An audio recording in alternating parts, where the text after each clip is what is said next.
আমরা সবসময় মজলুমের পক্ষে থাকবো, আমরা সবসময় জালেমের বিপক্ষে থাকবো। আমাদের নীরবতা আর আমাদের নিশ্চুপ থাকাই জালিমদেরকে আরো বড় বড় জালিম বানিয়েছে। এজন্য নাহনু মাআল মাজলুম দিদ্দাল জালিম, এটা হচ্ছে আমাদের স্লোগান। আমরা কাদের সাথে? মজলুমের সাথে। আওয়াজ করে বলেন, কার সাথে? ইত্তাকু দাওয়াতাল মাজলুম।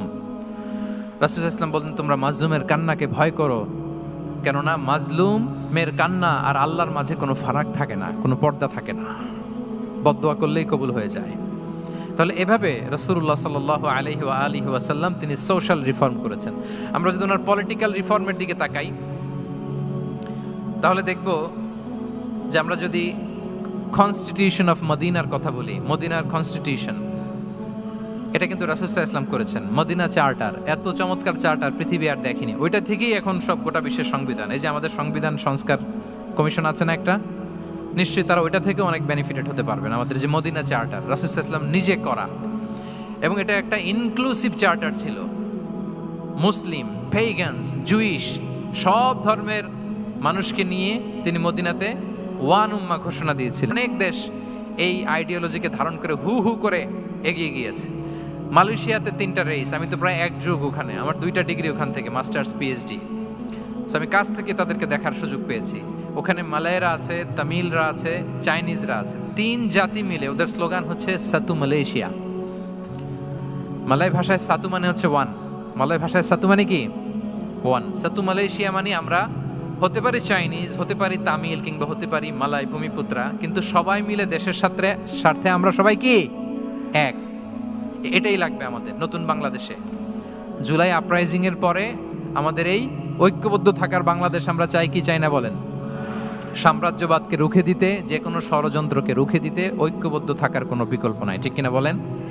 ঐক্যবদ্ধ থাকতে হবে আমাদেরকে, যেটা রাসূলুল্লাহ সাল্লাল্লাহু আলাইহি ওয়া আলিহি ওয়াসাল্লাম মদিনা চার্টারে আমাদেরকে শিখিয়েছেন যে আমরা ওয়ান উম্মাহ।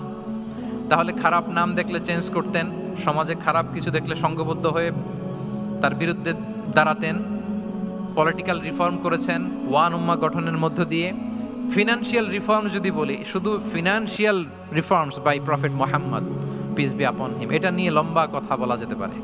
বিদায় হজের ভাষণে উনি সুদকে চিরতরে কবরস্থ করেছেন, সুদকে চিরতরে কবরস্থ করেছেন, এবং এটা অন্যের জন্য না, নিজের ঘর দিয়ে শুরু করেছেন। উনি বলেছেন যে এই হানাহানি, রক্তপাত এটা বন্ধ, আমার গোত্রের একটা এরকম রক্তের দাবি আছে, এটা আমি শেষ ঘোষণা করলাম। এরপর বললেন যে সুদ কবর দিলাম, অন্য জায়গা থেকে না, আমার পরিবার থেকে। রাসূল ইসলামের চাচা স্বয়ং আব্বাস রাদিয়াল্লাহু তাআলা আনহুর অনেক সুদের ট্রানজ্যাকশন ছিল, ইন্টারেস্ট, সুদের ব্যবসা ছিল। রাসূল ইসলাম বলেন আজকে থেকে এই সুদ আমি চিরতরে মাটির নিচে কবর দিয়ে দিলাম। আল্লাহু আকবার। দেখেন সোশ্যাল রিফর্ম। তাহলে পরিবর্তন করতে হলে আগে নিজের ঘর থেকে, আগে কোত্থেকে? নাকি ওই ফ্যামিলি থেকে?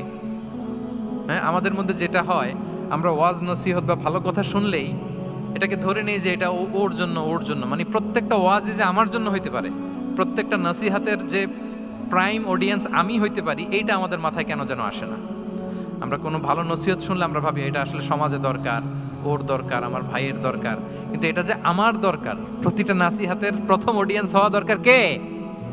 আমি নিজে। তাহলে পরিবর্তন শুরু করতে হবে নিজ থেকে।